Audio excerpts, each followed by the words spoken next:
வாழ்வில் வார்த்தை ஊழியங்கள் வழங்கும் இன்றைக்கான இறை வார்த்தை.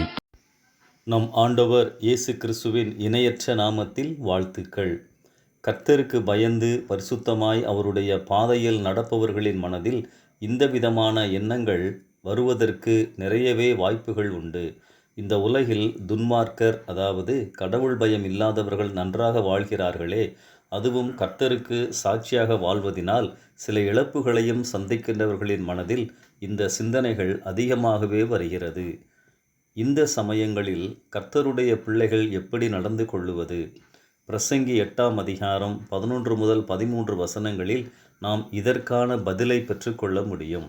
முதலாவது, அவர்களின் துர்க்கிரியைகளுக்கு தக்க தண்டனை சீக்கிரமாய் நடவாதபடியால் அவர்கள் தொடர்ந்து பாவ வாழ்க்கையில் நிலைத்திருக்கிறார்கள்.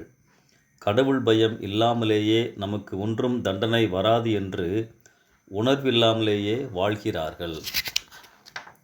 தொடர்ந்து 12ஆம் வசனத்தில், பாவி 100 தரம் பொல்லாப்பை செய்து நீடித்து வாழ்ந்தாலும் என்ன, தேவனுக்கு அஞ்சி அவருக்கு முன்பாக பயந்திருப்பவர்களே நன்றாய் இருப்பார்கள் என வாசிக்கிறோம்.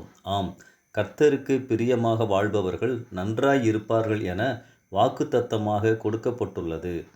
நன்றாய் இருப்பார்கள் என்றால் எந்த சூழலிலும் சந்தோஷமாக, சமாதானமாக, திருப்தியாக வாழ்வார்கள் என பொருள் கொள்ள வேண்டும். இவைகள்தான் கர்த்தருடைய பிள்ளைகளின் வாழ்க்கையில் வருகின்ற ஆசீர்வாதங்கள்.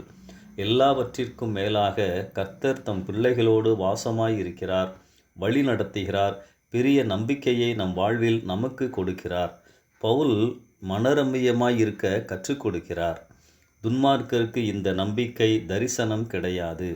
துன்ப நேரங்களில் துவண்டு விடுவார்கள். ஆனால் நம்மோடு இருக்கும் தேவனின் பிரசன்னம் நம்மை தூக்கிவிடும், பலப்படுத்தும், மீண்டும் ஓட வைக்கும்.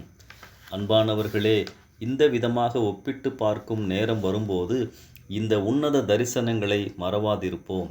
இந்த உலகத்தோடு நம் வாழ்வு நின்றுவிடவில்லை, பரலோக வாழ்வு நமக்கு உண்டு. இந்த சிந்தனையோடு இந்த நாளை ஆரம்பிப்போம். கர்த்தர் உங்களை ஆசீர்வதிப்பாராக. ஆமென்.